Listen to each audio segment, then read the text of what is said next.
Hey yo everyone! In this video I'll talk about everything that I know so far about Overlord Raikou.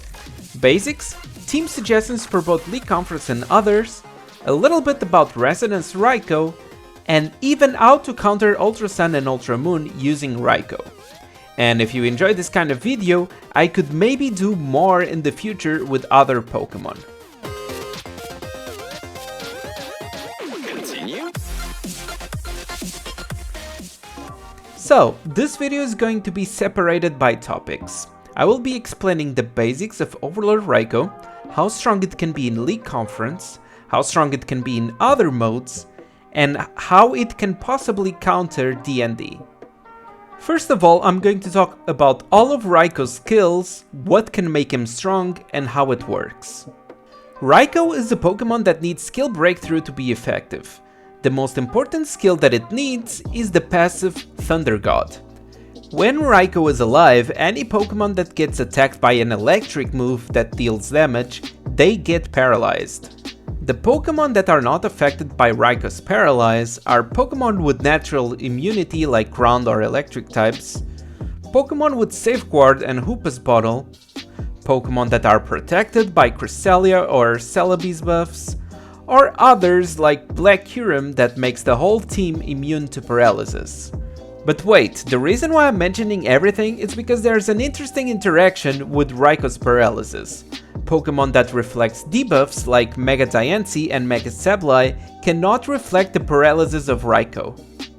The paralysis lasts for 3 rounds, but if you attack the enemy Pokemon again with an electric move, it will reset. If the enemy is already paralyzed, it reduces their speed by an additional 10%. While Raikou is alive, the paralysis cannot be removed.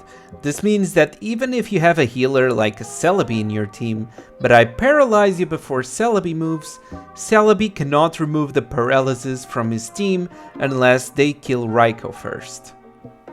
Also, on top of this, Raikou gets 10% skill power increase and 10% damage reduction for each electric, flying, or water type that exists in battle, including itself.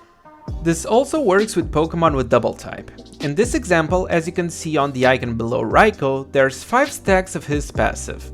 This means that Raikou is getting 1 stack from himself, 2 stacks from both Zapdos and Thundurus. So, right now, Raikou has 50% additional skill power and 50% damage reduction from his passive alone. And guess what? Even if the other Pokemon die, Raikou's passive stays with the same amount of stacks. There seems to be a limit on the amount of stacks that you can get, otherwise this would be broken. In this case, I should be getting 9 stacks, but the stack limit is 6. Raikou's Plasma Bath slows the enemy by 25% and also paralyzes the enemy both for 3 rounds. The enemies get marked by Plasma Bath for 2 rounds. When enemies are marked by Plasma, they do take extra damage from Raikou's attacks. And additionally, Raikou's Z move deals extra Reaper damage. The Z Electric Ball is the group move that deals 30% extra Reaper damage, while Z Crunch or Z Thunder Shock is a single target move that deals 50% extra Reaper damage. And yes, Z Thunder Shock is a single target move even though it says group in the book. For those who don't know, Reaper damage is just like true damage. For example, Raikou's Z Crunch in this video does 50% of the enemy's HP just in Reaper damage. Raikou's ultimate always hits for at least 1 times damage, because it ignores all the resistances and immunities like ground.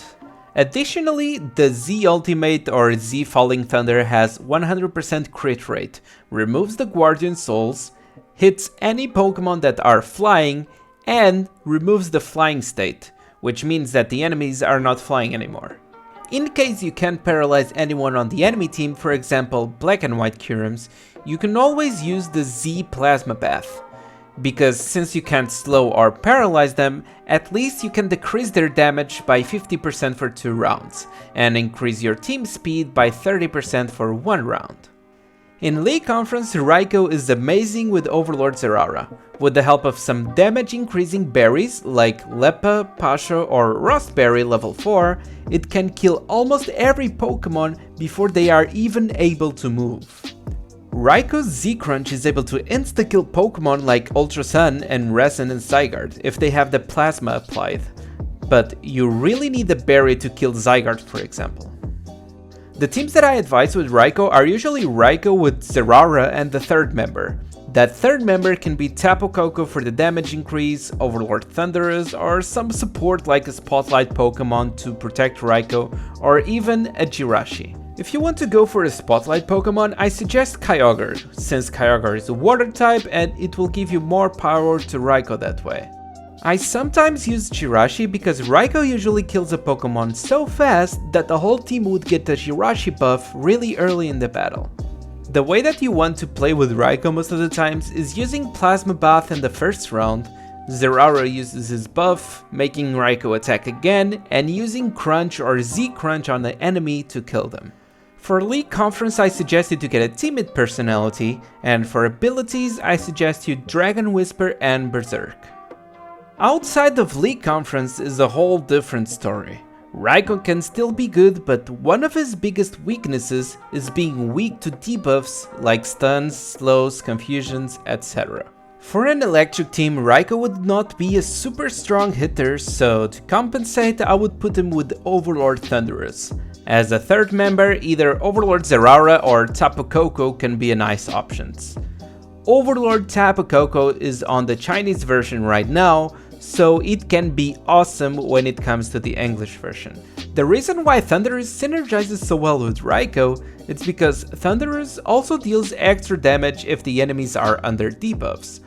Also, Thundurus has the safeguard advantage and a group electric move which can be good for paralyzing or slowing enemies with Raikou's passive. Thundurus is a flying and electric type, so it gives Raikou 2 stacks of his passive. But personally, I've been using Raikou in a different way, and this is where it becomes spicy. Let's talk about countering DnD. Earlier in the video, I said that Raikou can paralyze Pokemon that reflect debuffs like Mega Diancie and Mega Sableye. But how many of you did remember that Ultra Pokemon also only reflect the debuffs? Raikou's passive says that if an enemy get attacked by an electric attack, they will be paralyzed for sure unless they are immune to it. So, because the Ultras just reflect the debuffs, they are not exactly immune to them, so they can be paralyzed. With paralyzing DnD, I have 2 advantages. Number 1, I play Raikou with Hoopa and Zoroark because Hoopa's Dark Pulse does 50% more damage to Pokemons under debuffs. So that means that if an enemy is paralyzed, they do take 50% more damage. And if Raikou attacks first, he can break the shields with his electric group move and still paralyze the enemies. Number 2 is the best part, but it depends on luck. Since Raikou can paralyze DnD, it means that they have a chance to not be able to move. You can be unlucky sometimes and they can attack every time, but when you are lucky enough, it feels amazing. Dio tiempo na ponerme la chancla y el bañador. Voy a la playa, había subido la marea. Eso.